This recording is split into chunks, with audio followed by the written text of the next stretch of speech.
সকলো বন্ধু বান্ধৱীকে শুভ সন্ধ্যা জনাই পুনৰ মই মোৰ এটা নতুন ভিডিঅ'ৰ মাজলৈ স্বাগতম জনাইছো।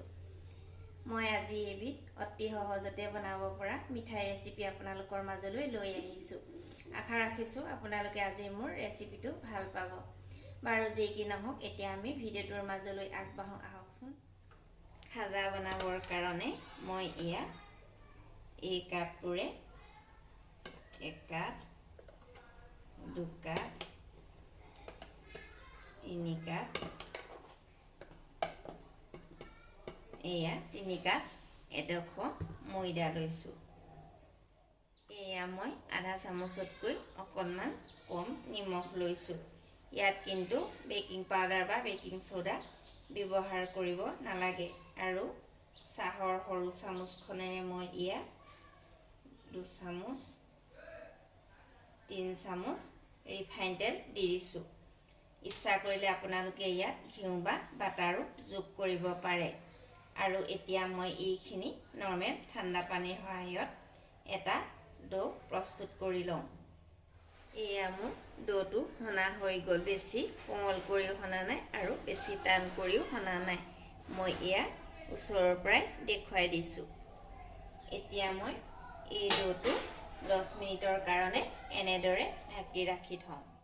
অন্য হাতে গেছটো জ্বলাই গেছৰ ওপৰত মই এখন কেৰাহী পাতি দিছো। যিহেতু এতিয়া চেনিৰ চিৰাপ বনাম। এয়া চাহৰ কাপটোৰে মই 1 কাপ চেনি লৈছো।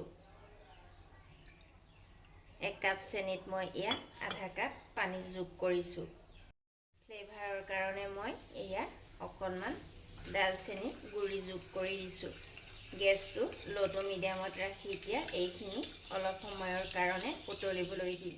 কিছু সময় উতলোৱাৰ পাছত মোৰ এয়া চেনিৰ চিৰাপখিনি হৈ গৈছে। এনেকৈ চুই চাওঁতে যেতিয়া আঠা আঠা হয় তেতিয়াই চেনি পানীখিনি ৰেডি হৈ যায়।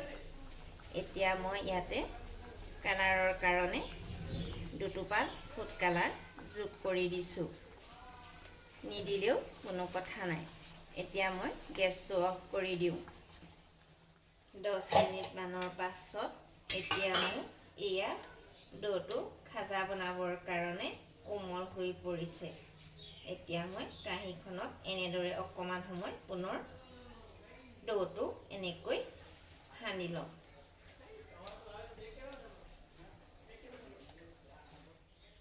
ডোটো সনা হৈ গ'ল আৰু এতিয়া মই ইয়াৰ পৰা সৰু সৰু লাৰু কৰি লওঁ।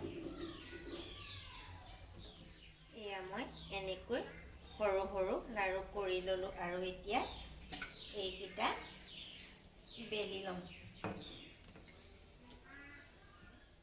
এয়া মোৰ এখন ৰুটি বেলা হৈ গ'ল। মই এয়া কেমেৰা ওচৰত আনি দেখুৱাই দিছো। একেবাৰে পাতলো কৰা নাই আৰু একেবাৰে ডাঠো কৰা নাই। ঠিক একেটা পদ্ধতিৰে মই আটাইকেইখন ৰুটি বেলি লওঁ। এয়া মই 5খন ৰুটিৰ আকাৰত বেলি ললো।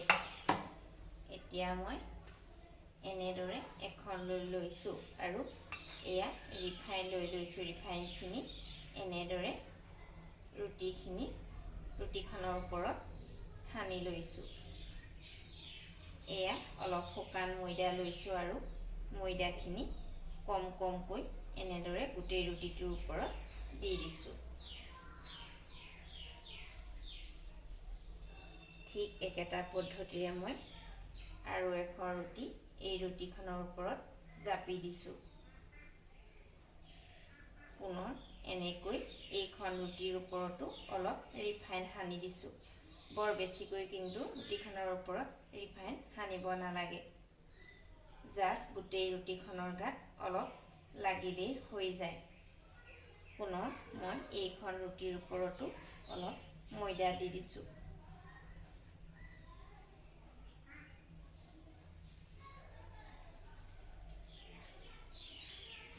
ঠিক একেটা পদ্ধতিৰে মই এই আটাইকেইখন ৰুটি এনেদৰে জাপি লওঁ।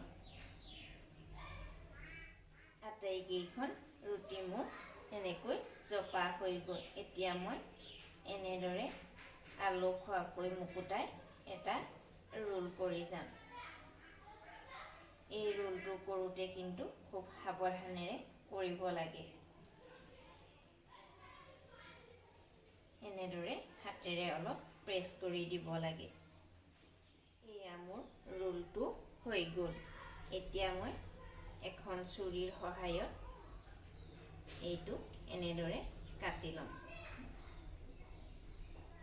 কিমান ডাঙৰ কৰে সৰু কৰে সেইটো সম্পূৰ্ণ নিজৰ লগত কথা।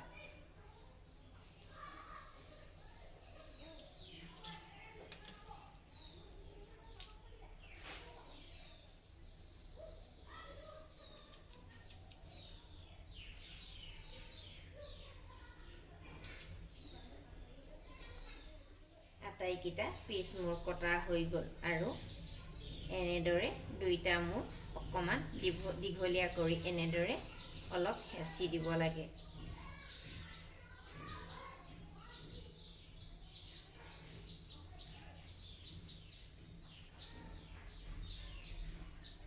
এয়া মোৰ আটাইকেইটা মূৰকেইটা ধুনীয়াকৈ এনেকুৱা প্ৰেছ কৰা হৈ গ'ল। এতিয়া মই এয়া অকণমান শুকান কৰ্ণফ্ল'ৰ দি লৈছোঁ আৰু মই এতিয়া এইকেইটা লাহে লাহে খুব আলসুৱা কৰি ৰুটি বেলাৰ নিচিনাকৈ এয়া মই ওচৰৰ পৰাই দেখুৱাই দিছোঁ।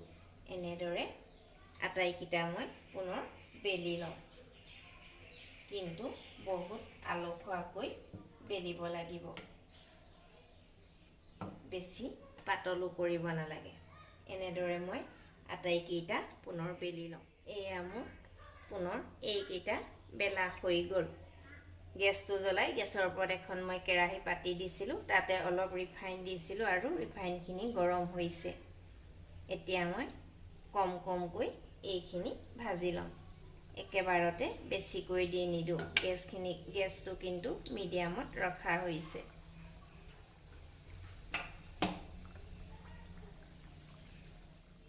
অকণমান সময়ৰ পাছত মই এইকেইটা খুব সাৱধানেৰে এনেদৰে লুটিয়াই দিছোঁ।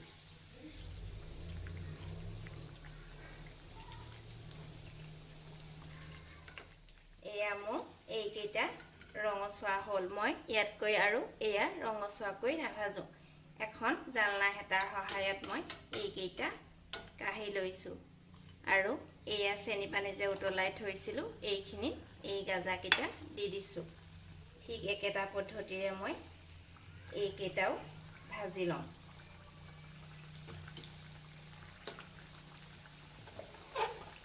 এয়া চেনি পানীখিনি মই ওচৰৰ পৰা দেখুৱাই দিছোঁ। অলপ সময় ভাজি এনেদৰে উল্টা পাল্টা কৰি দিয়াৰ পাছত মোৰ এইকেইটা খাজাও হৈয়ে গ'ল। এইকেইটাও মই এয়া চেনি পানীখিনি ডুবাই দিছোঁ। ঠিক একেটা পদ্ধতিৰে মই আটাইখিনি বনাই লওঁ। এয়া মোৰ আটাইখিনি খাজা ৰেডি হৈ গ'ল। মই বৰ বেছি দেৰি চেনি পানীখিনি ডুবাই ৰখা নাই, তেতিয়া খাজাকেইটা বহুত বেছি মিঠা হৈ যায়। মই খাজাখিনি লগালগ চেনি পানীখিনিৰ পৰা উঠাই আনিছোঁ। এয়া মই একেবাৰে ওচৰত আনি দেখুৱাই দিছোঁ। দুটামান মই ডাঙৰ কৰি ৰাখিছোঁ আৰু এনেদৰে কেইটামান সৰুকৈ বনাইছোঁ। এনেদৰে যিসকলে ঘৰত বনাই খাই চাইছে তেওঁলোকেতো জানেই, আৰু যিসকলে বনোৱা নাই তেওঁলোকে এনেদৰে বনাই খাই চাবচোন। যিহেতু হোটেলৰ বস্তুবিলাকত বহুত কেমিকেল ব্যৱহাৰ কৰা হয় আৰু ঘৰত বনোৱা বস্তুবিলাকত বিশেষ কেমিকেল ব্যৱহাৰ কৰা নহয় আৰু খাবলৈও ভাল হয়। সেইটো কাৰণে আমি যদি এনেদৰে ঘৰত বনাই খাওঁ আৰু ল'ৰা ছোৱালীক দিওঁ, স্বাস্থ্যৰ কাৰণেও ভাল হয় আৰু আলহীক দুলহীক দিবলৈও ভাল লাগে। বাৰু যি কি নহওক, আশা ৰাখিছোঁ আজি আপোনালোকে মোৰ ভিডিঅ'টো ভাল পালে। যদি মোৰ ভিডিঅ'টো ভাল পালে তেন্তে লাইক এটা কৰিবলৈ নাপাহৰিব। আজিলৈ আহিলোঁ।